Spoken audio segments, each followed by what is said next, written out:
1월 6일 오늘의 말씀은 창세기 3장 14절에서 24절입니다. 여호와 하나님이 뱀에게 이르시되 내가 이렇게 하였으니 내가 모든 가축과 들의 모든 짐승보다 더욱 저주를 받아 배로 다니고 살아있는 동안 흙을 먹을지니라.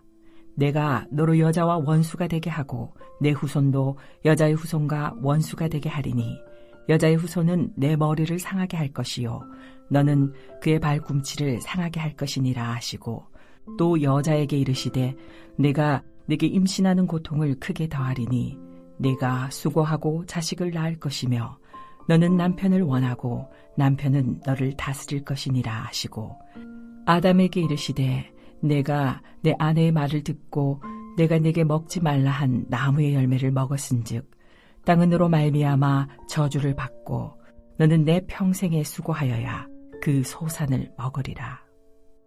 땅이 내게 가시덤불과 엉겅퀴를 낼 것이라. 네가 먹을 것은 밭의 채소인즉 내가 흙으로 돌아갈 때까지 얼굴에 땀을 흘려야 먹을 것을 먹으리니 내가 그것에서 취함을 입었음이라. 너는 흙이니 흙으로 돌아갈 것이니라 하시니라. 아담이 그의 아내의 이름을 하와라 불렀으니 그는 모든 산자의 어머니가 됨이더라. 여호와 하나님이 아담과 그의 아내를 위하여 가죽옷을 지어 입히시니라.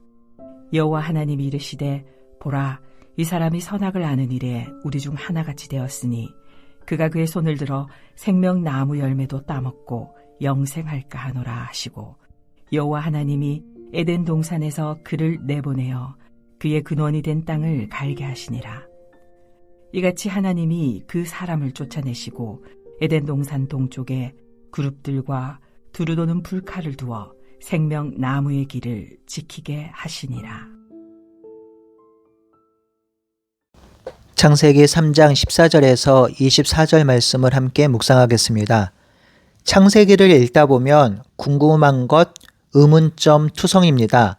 그래서 왜? 라는 질문이 가장 많이 나오는 성경이기도 합니다.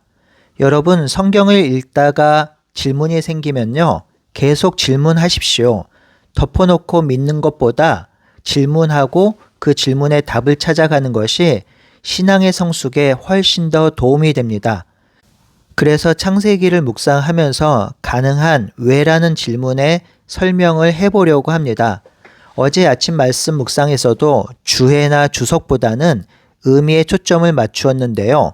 오늘 본문도 그렇게 해보도록 하겠습니다. 오늘 본문은 선악과를 먹은 후에 하나님의 징계와 심판, 그리고 창세기 3장 15절의 원시복음, 그리고 가죽 옷을 입히신 하나님의 사랑과 은혜, 그리고 마지막으로 에덴에서 쫓겨난 사건 등으로 구성되어 있습니다.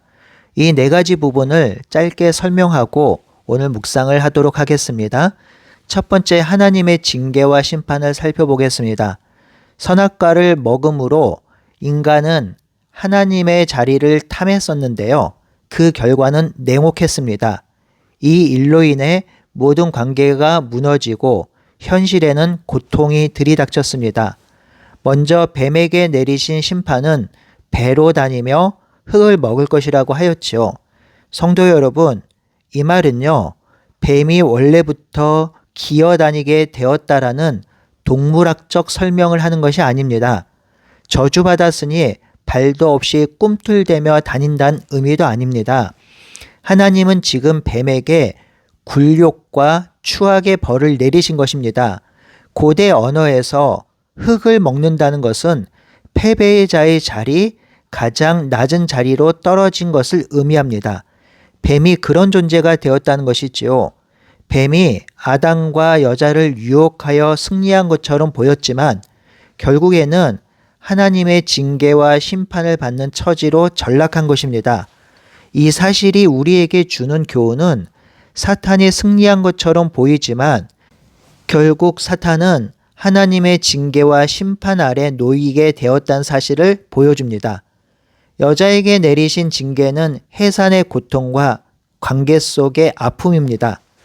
여자에게는 내가 임신하는 고통을 크게 당할 것이며 너는 남편을 원하고 남편은 너를 다스릴 것이다 라고 하셨습니다.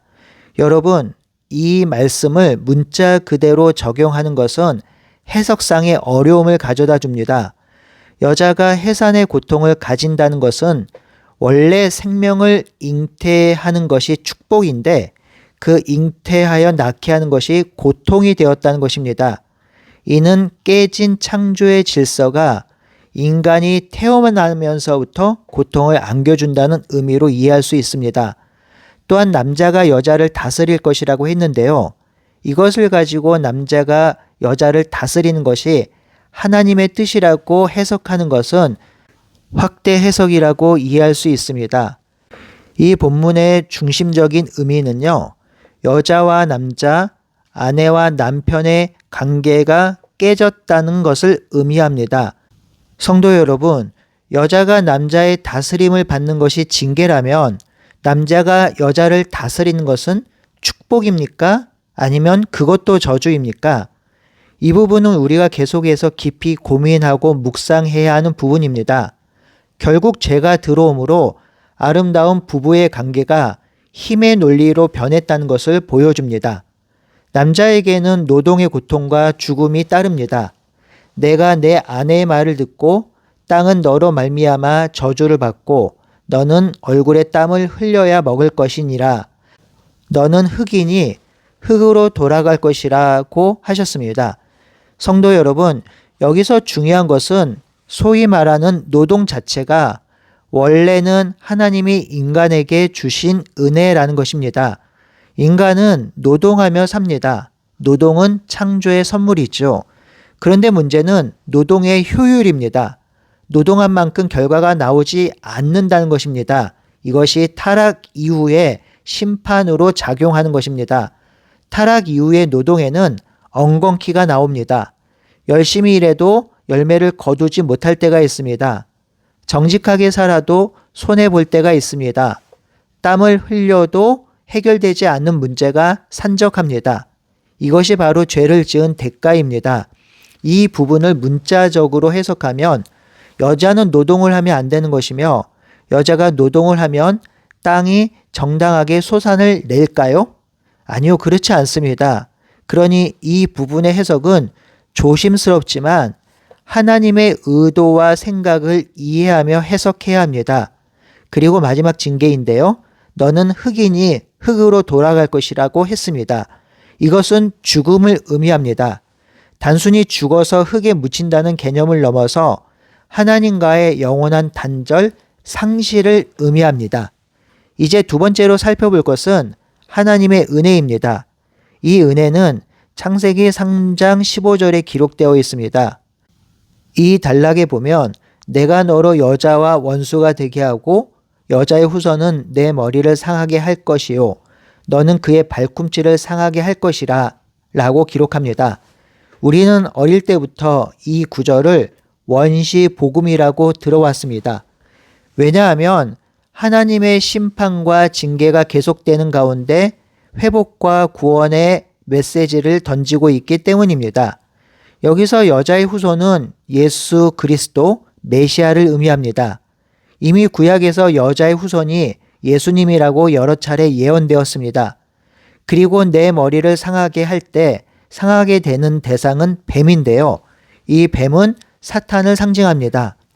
여자의 후손인 예수님이 사탄의 머리, 즉 존재를 소멸할 것이라는 말씀이죠. 하지만 사탄도 가만히 있지는 않습니다. 여자의 후손 발꿈치를 문다고 하지요. 사탄도 그냥 당하고 있지만은 않습니다. 나름대로 여자의 후손과 성도를 공격하지만 그 공격은 치명적이지 않습니다.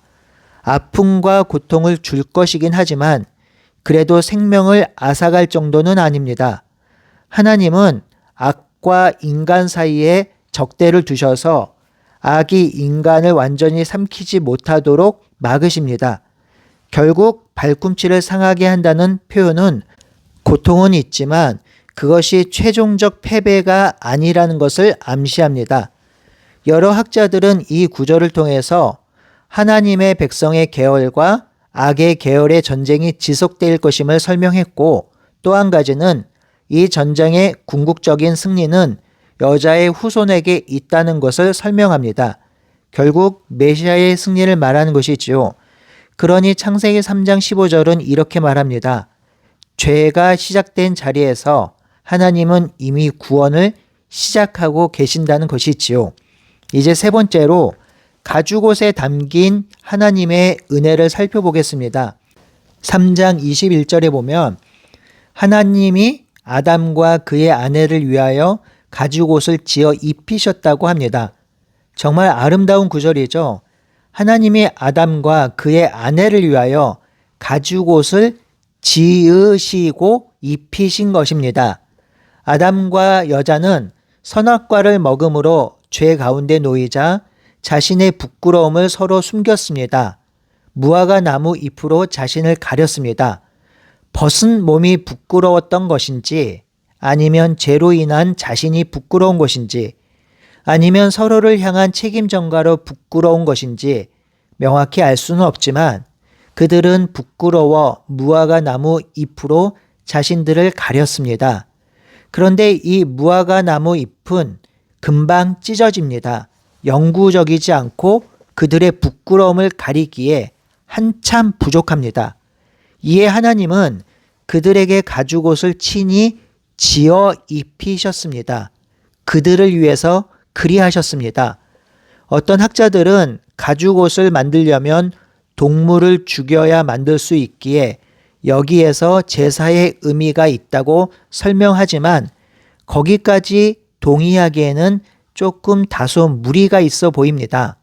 다만 이 가죽옷의 의미는 하나님께서 아담과 여자의 수치를 덮으신다, 위로하신다, 긍휼히 여신다라는 의미가 있는 것은 선명한 결론입니다. 하나님을 떠난 삶은 벌거벗고 수치를 당하는 삶이지만 그럼에도 하나님은 인간을 사랑하셔서 친히 가죽옷을 입히시고 그들을 위로하십니다. 이제 마지막으로 생명나무를 먹을까 하여 추방하심에 대한 것을 살펴보겠습니다. 하나님은 그가 손을 들어 생명나무 열매도 따먹고 영생할까 하노라 하시면서 그들을 에덴에서 내보내십니다. 그리고 그룹들과 두루 도는 불칼을 두어 생명나무의 길을 지키게 하셨습니다. 이 부분은 상당히 난해하고 해석하기 어려운 구문입니다. 여기서 그룹은 케루빔으로 하나님의 임재와 거룩함과 권위를 드러내고 호위하는 초자연적인 존재입니다. 이 그룹은 언약궤의 속죄소 위에 서로 마주보는 두 그룹의 형상으로 배치되기도 하였습니다. 하나님의 임재와 보좌를 상징하는 것들이죠. 그래서 이 단락은 성소 안의 지성소에 인간이 함부로 들어갈 수 없는 이미지와 흡사합니다. 이런 맥락에서 볼 때 인간이 하나님의 자리를 넘보며 그 자리로 올라가길 원하므로 하나님은 그들이 더 이상 하나님의 자리를 탐하지 못하시도록 그들을 떼어내시고 그들의 자리로 돌려 보내셨다는 의미로 이해할 수 있습니다. 또한 죄를 지은 인간은 하나님과 함께할 수 없다는 것도 우리들에게 알려주고 있습니다. 또한 생명나무의 열매를 먹지 못하게 한 것은 죽음과 심판에 놓인 인간에게 생명, 즉 영생은 재앙과 징계가 될 수 있다는 것을 말해줍니다. 예를 들어 영원히 죽지 않은 상태에서 지옥에서 영원히 산다면 그것은 가장 처참한 고난이 될 것입니다. 상상해 보는 것이지만요. 만약 인간이 타락한 상태에서 생명나무의 열매를 먹고 생명을 얻어 영생을 누리게 되었다고 생각해 봅시다.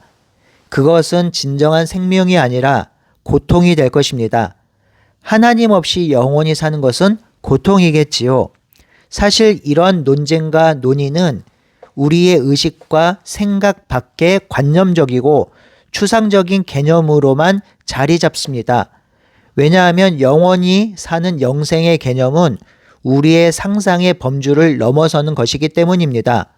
그러니 이 본문에서 이해할 수 있는 것은 궁극적으로 죄를 범하고 하나님의 자리를 넘보았던 인간이 더 이상 죄와 타락을 하지 않도록 인간이 설 자리를 만들어 주신 것으로 이해하시면 좋을 것 같습니다. 이 단락의 해석은 다양하고 여러 가지 해석이 있을 수 있다는 것에 저는 동의하며 제가 설명한 해석이 전부이며 무조건 옳다고 말할 수 없음을 이해해 주시길 바랍니다.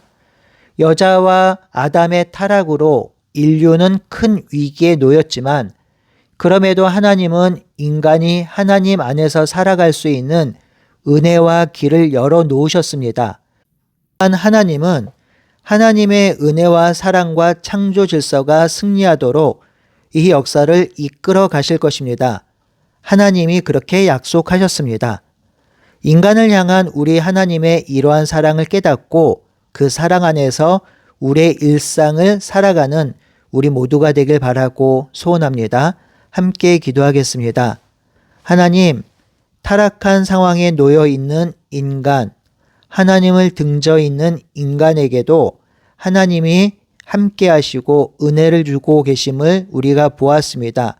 물론 죄에 대한 대가와 징계가 있긴 하였지만 그것이 영원히 하나님을 떠나게 하는 것이 아니라 하나님께 붙어 있으라는 의미로 이해할 수 있고 우리가 그것으로 인하여 은혜를 누립니다. 하나님, 오늘 하루도 그 하나님께서 주신 그 마음들을 우리가 이해하게 하시고 하나님 안에서 살아가게 하여 주시옵소서. 예수님의 이름으로 기도드리옵나이다. 아멘.